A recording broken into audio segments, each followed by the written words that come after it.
Hello, I'm James Valley, Mayor of the City of Helena-West, Arkansas, providing you with an update on my decision to veto the resolution number 15 of 2009, which was the City Council 2009 budget extension resolution, which contained the following stipulation: a freeze on all hiring except for police and fire, freeze on all purchase of equipment, all purchases including all purchases of equipment, including vehicles, and a freeze on all verbal agreements and contracts.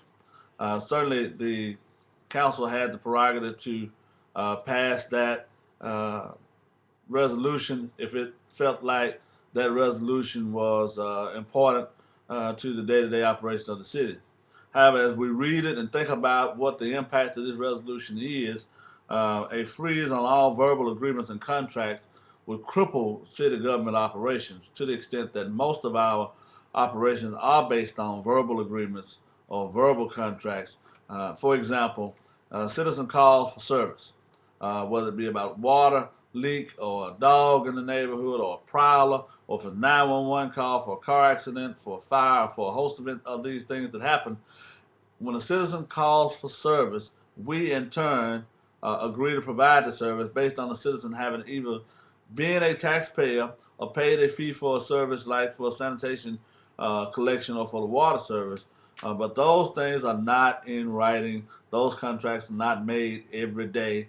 And the benefit of that is that you can operate in a more rapid fashion. And this is standard throughout the country.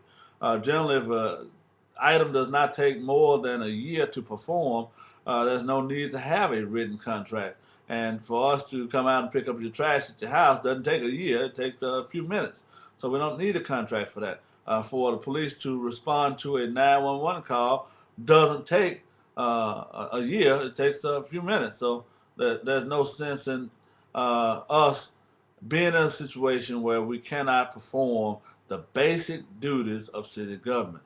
And if we stood by and allowed this resolution to go into effect, it would have the impact of us not being able to provide you with the service that you are entitled to have under the laws of the state and the ordinances of the city.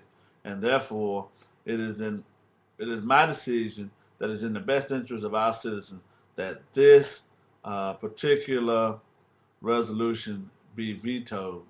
Now, this veto will have the impact of allowing the city to remain open and fully functional from its issuance on January the 5th of 2010 through January the 19th, 2010, when the City Council meets again and will be given an opportunity to override this veto. Thank you. I'm James Valley, Mayor of the City of Helena, West Town.